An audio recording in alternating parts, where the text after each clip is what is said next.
So that was really my first foray out into the world.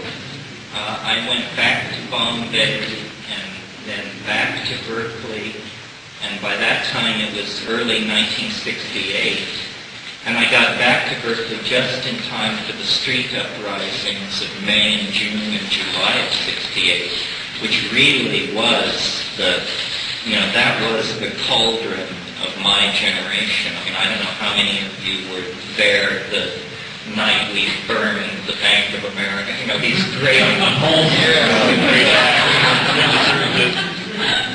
When I first started public speaking, I had the illusion that you all were there, and that I was talking to the same people, and that we were that tight, And suddenly I realized, there are people in this room who weren't born, probably, the night that went down. Anyway, I was in Berkeley all that summer and fall, and some of you may remember S.I. Hayakawa, who was later political opportunist, who at that time was cutting his way to power as president of San Francisco State. And there was a very radical strike action against San Francisco State throughout September, October, November. Really, it was a scandal. Every day we would riot. Every day they would call out the tax squad. And then we would do it the next day. And then take off 2 days on weekends. And what finally ended it was Christmas vacation. There was never a resolution.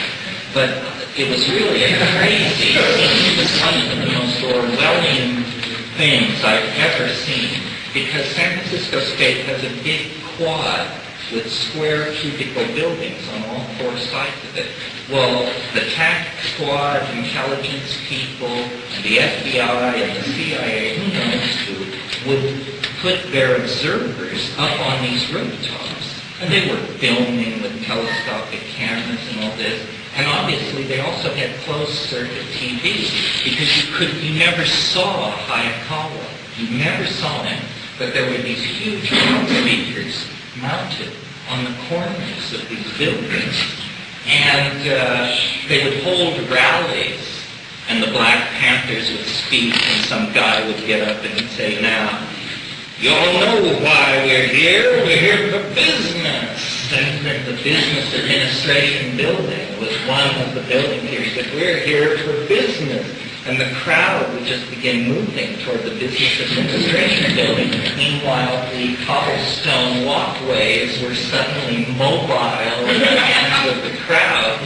And you could hear Hayakawa's voice saying, you're clearly escalating! You're clearly escalating! And then the tax squad would sweep in and so forth and so on. And it was just bedlam. Well, finally Christmas vacation ended there. And the next day, as I was leaving my apartment in the hills behind Berkeley, I noticed this guy in a car with a funny license plate and a clipboard mounted on a little stand so you could write while you drove. And he seemed to be taking a lot of interest in my comings and goings. So I told my friend that I thought we had shot our wad, and reminded him that the first duty of a revolutionary is to survive, right? And so we bought air tickets to Luang Prabang, Laos, and went to Laos, and then on to India, and then back to the Seychelles.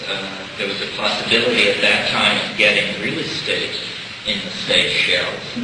And it was really all that traveling in Asia which pointed me toward my eventual interest in psychedelics and the Amazon.